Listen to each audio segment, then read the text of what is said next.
નખત્રાણા વિસ્તારમાં ખાડાઓના કારણે વાહનો ભટકાય છે, રખડતા ઢોરો પડી જાય છે, નગરજનોને હાલાકી થઈ રહી છે। અહીંના જાડા રોડ પર છેલ્લા 15 દિવસથી ગટર સમસ્યાથી તળાવ સર્જાયો છે। ગટરના પાણી વહી રહ્યા છે, તેમ છતાં પાલિકા તંત્રના પેટનું પાણી હલતું નથી। પંચવટી હનુમાન જાડાઈ રોડ આંબેડકર કોલોનીમાં ગટર સમસ્યા સહિતના મુદ્દે સ્થાનિકો દ્વારા રજૂઆત કરાઈ હતી। સમસ્યા ઉકેલવા માટે પાલિકાના કામદારો જેમ તેમ ખાડા ખોદી રહ્યા છે, જેના કારણે લોકોને હાલાકી થઈ રહી છે। દિવસોથી ગટર વહેતા લોકો માંદગીના ખાટલે પડ્યા છે। જો હવે કાર્યવાહી કરવામાં નહીં આવે તો નગરપાલિકા સામે જલદ કાર્યક્રમો કરવામાં આવશે અને પાલિકાને તાળાબંધી સહિતના કાર્યક્રમો કરાશે તેવી ચીમકી ઉચ્ચારાઈ હતી। ચીફ ઓફિસર ભાવિન કાંધાણીએ જણાવ્યું હતું કે અમે કામ કરવા તૈયાર છીએ, પરંતુ વિસ્તારની દ્રષ્ટિએ મોટો છે, બહારથી ટીમ બોલાવી છે, છતાં પણ જરૂર પડશે તો હજુ પણ વધુ ટીમ બોલાવી કામ કરશો। કોન્ટ્રાક્ટરને કડક સૂચના આપી દેવાઈ છે। તજજ્ઞ જૂના ગટર લાઇનના અનુભવીઓને બોલાવી બેઠક કરી વહેલી તકે સમસ્યા ઉકેલવા માટેના પ્રયાસો ચાલુમાં છે તેવું ઉમેર્યું હતું। નખત્રાણા નગરપાલિકા ખાતે અમે સાહેબશ્રીને જાણ કરવા માટે આવેલા અને હવે સાહેબશ્રીને અમે બધાએ સાથે મળી અને સાહેબશ્રીને વાત પણ કરેલી છે અને સાહેબશ્રી આશ્વાસન આપેલું છે કે છેલ્લા 10 થી 12 દિવસની અંદર આ ગટરની સમસ્યાનું નિરાકરણ થઈ જશે અને નખત્રાણાના અલગ અલગ વિસ્તારોની અંદર જેમ કે નખત્રાણા પ્રોપર ગામ હોય એની અંદર પાણીની પણ સમસ્યા છે અને ગટરની પણ સમસ્યા છે। તે સંદર્ભે સાહેબશ્રી સાથે વાત કરેલી છે અને સાહેબશ્રીએ યોગ્ય આશ્વાસન આપેલું છે કે છેલ્લા 10 દિવસની અંદર આ સમસ્યાનો ઉકેલ તમને ચોક્કસપણે મળી જશે અને સાહેબશ્રીને અમે જણાવેલ છે કે 10 દિવસની અંદર જો આનો ઉકેલ નહીં મળે તો અમે ગાંધી ચીડિયા માર્ગે આગળ જતા અમે આંદોલન કરીશું। નખત્રાણાના જે કહેવાય ને કે પંચવટી હનુમાનથી લઈ અને આ બાજુ જાડાઈ રોડ નવવાસની અંદર અને અલગ અલગ ઘણા બધા વિસ્તારોની અંદર આ વખાણ ચોકની અંદર પણ આ ગટરની સમસ્યા છે। લગભગ 3 મહિનાથી નાગરિકો ગટરની સમસ્યાથી ખૂબ જ પરેશાન છે। ખાસ કરીને આ જાડાઈ રોડ છે એ રોડ ઉપર જે છેલ્લાવાળો ભાગ છે ત્યાં કને લગભગ 15 દિવસથી સતત ગટર ઉભરાય છે અને ત્યાં માણસો જે રહે છે, નાગરિકો જે રહે છે એ પણ આજે બીમારીમાં લાગુ થયા છે। એટલે ખરેખર ખૂબ જ સમસ્યા છે અને વારંવાર અમે અહીંયા અરજીઓ લેખિત પણ દીધેલી છે, ખૂબ જ અરજીઓ દીધેલી, છતાંય પણ કોઈ કામ થયા નથી। એટલે હવે અમે થોડાક સાહેબોને કડક શબ્દોમાં પણ કીધું છે કે આ સમસ્યા ઉપર તમે નિરાકરણ કરો, કેટલા દિવસો આવી રીતે રહેવાના છીએ। તો સાહેબે અમને છેલ્લા કોન્ટ્રાક્ટર સાથે મળાવીને 10 દિવસનું ટાઈમ આપ્યું છે। જો આ કાર્ય 10 દિવસની અંદર પૂર્ણ નહીં થાય તો પછી અમારે આક્રોશ વધશે અને અમે તાળાબંધી સુધી, નગરપાલિકાના તાળાબંધી સુધી જઈશું। મુન્દ્રા લોહાણા મહાજન દ્વારા ભગવાન દરિયાલાલની જન્મ જયંતિની ઉજવણી વિવિધ ધાર્મિક કાર્યક્રમો સાથે કરાઈ હતી। પૂજ્ય દરિયાલાલ જન્મ જયંતિ પ્રસંગે દરબારી પ્રાથમિક સ્કૂલ સામે આવેલ દરિયાલાલ બાપાના મંદિરને રોશનીથી શણગારવામાં આવ્યું હતું। રવિવારે દરિયાલાલ ભગવાનની પૂજાનો લાભ મુન્દ્રા લોહાણા મહાજનના દિલીપ વિઠલાણી પરિવારે લીધો હતો। તેમજ સાંજે ખારવા ચોક મધ્યથી દરિયાલાલ ભગવાનની શોભાયાત્રા નીકળી હતી।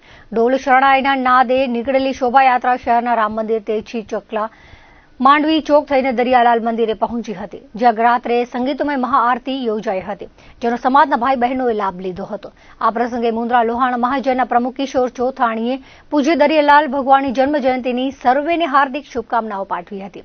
લોહાણા મહાજનના અમૂલ ચોથાણી, હરેશ ઠક્કર, પ્રવીણ ગણાત્રા, દયારામ ચોથાણી, વિમલ જોબન પુત્રા, વિવેક ગણાત્રા, યોગેશ ઠક્કર, લોહાણા યુવક મંડળ, લોહાણા મહિલા મંડળ, રઘુવંશી મહિલા મંડળ અને સમાજના ભાઈ બહેનો બહોળી સંખ્યામાં ઉપસ્થિત રહ્યા હતા।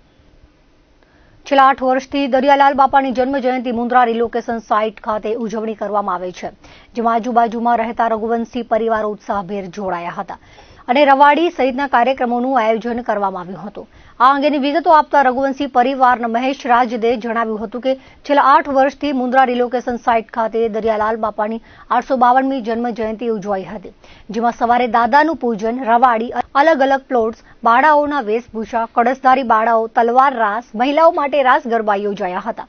આજુબાજુના તથા રિલોકેશન સાઇટમાં વસતા રઘુવંશી પરિવારોએ ઉત્સાહભેર ભાગ લીધો હતો। કાર્યક્રમ બાદ મહાપ્રસાદ રાખવામાં આવ્યો હતો। આ ઉજવણીમાં બહોળી સંખ્યામાં સભ્યો જોડાયા હતા। આ વેળાએ લોહાણા મહાજન ભુજના પ્રમુખ ડોક્ટર મુકેશ ચંદે, લોહાણા યુવક મંડળના પ્રમુખ નીલ ઠક્કર તથા કારોબારીના સભ્યોએ સહકાર આપ્યો હતો। Mundra road relocation site Raghuvanshi પરિવાર કે જેઓ છેલ્લા 8 વર્ષથી દરિયાલાલ બાપાની જન્મજયંતિની ઉજવણી કરે છે, આ વખતે 852મી જન્મજયંતિ પ્રસંગે રિલોકેશન સાઇટમાં આવતી તમામ સોસાયટીઓના રઘુવંશી પરિવારોના સાથ અને સહકારથી અમે સવારથી દાદાનું પૂજન, ત્યારબાદ રવાડી અને રવાડીની અંદર અલગ અલગ ફ્લોટ્સ તેમજ બાળાઓ માટે વેશભૂષા, કળશધારી બાળાઓ અને મહિલાઓ માટેના રાસ ગરબા તેમજ તલવાર રાસનું આયોજન કરેલું હતું. ભવ્યાતિ ભવ્ય અને રિલોકેશન સાઇટમાં આવતા તમામ રઘુવંશી પરિવારોની હાજરીમાં એ શોભાયાત્રા અવર્ણનીય બની રહી. આ વર્ષે આ શોભાયાત્રાની અંદર આપણી સોસાયટીના તમામ મેમ્બરો કે જેમણે ખૂબ સારી રીતે ઉત્સાહથી ભાગ લીધો. એ બાદ અહીંયા દાદાની આરતી અને આરતી બાદ મહાપ્રસાદનું આયોજન કરવામાં આવે છે, જેમાં રઘુવંશી પરિવારની તમામ ટીમ આ કાર્યને ખભે ખભો મિલાવી અને પૂર્તતા તરફ લઈ જાય છે. આ વિસ્તારમાં રહેતા લગભગ અમારા 501 ઘર કે જેમાં 5000 જેટલી વસ્તી છે અને એ વસ્તીના તમામ સદસ્યશ્રીઓ જ્યારે અહીં ઉપસ્થિત છે ત્યારે આ મહાસાગરમાં દાદાના દર્શન થાય એવી લાગણી થાય છે. દર વર્ષે અમને કચ્છ ઉદય ઇલેક્ટ્રોનિક્સ મીડિયાનો ખૂબ સાથ અને સહકાર મળે છે. અમારા કાર્યને લોકો સુધી પહોંચાડવામાં આપ જે કંઈ અમને સાથ અને સહકાર મળે છે એ બદલ રઘુવંશી પરિવાર આપનું હાર્દિક આભાર વ્યક્ત કરે છે અને હર્ષની લાગણી અનુભવે છે. 852મી જન્મજયંતિ પ્રસંગે ભુજ લોહાણા મહાજનના પ્રમુખ ડૉક્ટર મુકેશભાઈ ચંદે અને એમની તમામ કારોબારી ટીમ અત્યારે અમારી વચ્ચે પ્રસાદ માટે અહીં પધારેલ હતી. એ ઉપરાંત ભુજ લોહાણા યુવક મંડળ અને મહિલા મંડળ, ભુજ લોહાણા યુવક મંડળના પ્રમુખ નીલ સચદેના માર્ગદર્શન નીચે તમામ ટીમ અત્યારે અમને સાથ અને સહકાર આપે છે. ભાવિ પેઢીને ધર્મ અને અધ્યાત્મ તરફ વાળવા વિવિધ ધાર્મિક અને સ્પર્ધાત્મક કાર્યક્રમનું આયોજન કરતા ઓધવરામજી મહારાજ આખ્યાન ભાનુશાલી મહિલા સત્સંગ મંડળના ઉપક્રમે ભુજમાં આનંદનો ગરબો અને ધાર્મિક હાઉસીના કાર્યક્રમનું આયોજન કરાયું હતું. ભુજની વિજયરાજજી લાઇબ્રેરીના હોલ ખાતે આયોજિત કાર્યક્રમમાં મોટી સંખ્યામાં બહેનો, બાળકો અને તરુણોએ ભાગ લીધો હતો. 10 થી 18 વર્ષ સુધીની વય જૂથના બાળકોએ સંગીતમય ધાર્મિક હાઉસી અને આનંદના ગરબાનો લાભ લીધો હતો. વિજેતા સ્પર્ધકોને ઇનામો આપી પ્રોત્સાહિત કરાયા હતા. માતાજીના ચૈત્રી નોરતા નિમિત્તે આનંદનો ગરબો અને ધાર્મિક હાઉસીનો કાર્યક્રમ સંત ઓધવરામજી મહારાજ આખ્યાન સત્સંગ ભાનુશાલી મંડળ દ્વારા આયોજિત કરવામાં આવ્યો હતો.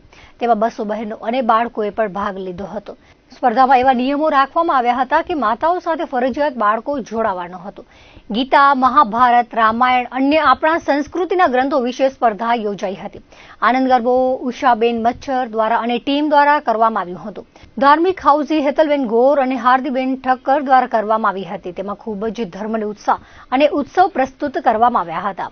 તે દિવસે ભુજ ભાનુશાલી મહાજન અને સંત ઓધવરામજી મહારાજ આખ્યાન સત્સંગ ભાનુશાલી મહિલા મંડળ દ્વારા ભુજના 18 એરિયામાં ઓધવ સંસ્કાર કેન્દ્ર ચાલુ થાય એવી નેમ લેવામાં આવી હતી. અત્યારની પેઢી જે મોબાઈલમાં રસ ધરાવે છે તો થોડુંક ધર્મ તરફ વળે અને રુચિ જાગે અને ધીમે ધીમે જાગશે એ પણ નક્કી છે. એના માટે યુવા પેઢીએ આવા પ્રયાસો કરવા જોઈએ એવું મારું માનવું છે. અમે એવી રીતના નિયમ કર્યો છે કે બહેનો આવે એમના સાથે એમના બાળકોને પણ ફરજિયાત લાવે. એટલે શિરડી સાંઈનાથ સમિતિ તરફથી ભુજના ભક્તિધામ સ્થિત આવેલા સાંઈબાબા મંદિરનો 31મો પાટોત્સવ ધામધૂમથી ઉજવાયો હતો. દિવસના પ્રારંભે ભક્તજનો તરફથી દૂધનો અભિષેક કરાયો હતો. શણગાર અને આરતીનું આયોજન કરાયું હતું. ત્યારબાદ લઘુરુદ્રનો પ્રારંભ કરાયો હતો. ધારાબેન ગોર અને હેન્સીબેન રાઠોડ દંપતી યજમાન દ્વારા બીડું હોમવામાં આવ્યું હતું. સાંજે સત્યનારાયણની કથાનું આયોજન કરાયું હતું. નીતાબેન ગોસ્વામી દ્વારા પૂજન વિધિ કરાવવામાં આવી હતી. મહાઆરતી અલ્ટ્રાબીટ ઓર્કેસ્ટ્રાવાળા ધીરેન ઠક્કર અને ભરત ખારવાના સહયોગથી યોજાઈ હતી. સાંઈ ભજન કિશોર વ્યાસ, પ્રત્યન ચંજારિયા, રુચિર વૈષ્ણવ, દીપક રાઠોડ, પદ્માબેન દેસાઈ દ્વારા રજૂ કરાયા હતા. મહાપ્રસાદનું આયોજન કરવામાં આવ્યું હતું, જેનો બહોળી સંખ્યામાં ભક્તજનોએ લાભ લીધો હતો. કાર્યક્રમને સફળ બનાવવા સમિતિના સભ્યો તથા સાંઈ ઝંકાર ગ્રુપના સભ્યો દ્વારા જહેમત ઉઠાવવામાં આવી હતી. શિરડી સાંઈનાથ સમિતિ દ્વારા ભક્તિધામ સ્થિત આવેલ સાંઈબાબા મંદિરનો પાટોત્સવ ધામધૂમથી ઉજવવામાં આવેલ છે. પ્રારંભમાં જ દૂધથી અભિષેક કરવામાં આવ્યો હતો ભક્તજનો તરફથી. તેમજ ત્યારબાદ 9 વાગે લઘુરુદ્રનું આયોજન કરવામાં આવેલ હતું, જેની અંદર ધારાબેન હિતભાઈ ગોર તેમજ હેન્સીબેન વિશાલભાઈ રાઠોડ યજમાન દંપતીએ ભાગ લીધો હતો. ત્યારબાદ અત્યારે એટલે કે 4 વાગે સત્યનારાયણની કથા યોજાણી હતી, જેની અંદર જોશીભાઈ પરિવારે ભાગ લીધો હતો અને અત્યારે મહાઆરતીનું આયોજન કરવામાં આવેલ છે, જેમાં અલ્ટ્રાબીટવાળા શ્રી ધીરેનભાઈ ઠક્કર અને ભરતભાઈ ખારવા તરફથી ભજનોની રમઝટ બોલાવવામાં આવશે અને ત્યારબાદ મહાપ્રસાદનું આયોજન કરવામાં આવેલ છે. આ સમગ્ર કાર્યક્રમને સફળ બનાવવા માટે સમિતિના સભ્યો તેમજ ઝંકાર ગ્રુપ સમિતિના સભ્યોએ જહેમત ઉઠાવી હતી. શ્રી હર્ષદભાઈ ઠક્કર, પ્રીતિબેન ઝાલા અને નીલભાઈ પરમાર, પછી એવા અનેક દાતાઓ શ્રી તરફથી આ કાર્યક્રમને સફળ બનાવવા માટે સહયોગ આપવામાં આવેલ હતો. મંદિરની અંદર શ્રી આપણા પૂર્વ MLA શ્રીમતી શ્રી કુમનીબેન પંચોલી જહેમત ઉઠાવી અને આ મંદિરનું નિર્માણ કરેલ છે, જેનો આજે 31મો પાટોત્સવ ઉજવાઈ રહ્યો છે. અને શ્રદ્ધા અને સબૂરી જેમ શિરડી સાંઈ બાબાના મંદિરે જેટલી ભક્તિભાવથી જેમાં ભક્તજનો દર્શન કરે છે, એ જ રીતે અહીં ભુજની અંદર પણ આ મંદિરની અંદર દર્શન કરવા ભક્તજનો આવે છે. ગુરુવારે પણ વિશેષ ભક્તજનો ઉપસ્થિત રહી અને પોતાની જે મનોકામનાઓ છે એ સાંઈબાબા પાસે મૂકે છે, જે એમની ફળીભૂત થતાં તેઓ અવારનવાર અહીં મહાઆરતી, પ્રસાદ, ખીચડી પ્રસાદ દર ગુરુવારે તેમજ અવારનવાર સમિતિને એમના સહયોગ મળેલ છે. આમ આ સમિતિ દ્વારા છેલ્લા 31 વર્ષથી આ પાટોત્સવની ઉજવણી કરવામાં આવે છે. દર્શક મિત્રો, આ હતા અત્યાર સુધીના કચ્છ ઉદય TV સમાચાર. ફરી મળીશું નવા સમાચારો સાથે, નવી અપડેટ સાથે. ત્યાં સુધી મને રજા આપશો. નમસ્કાર.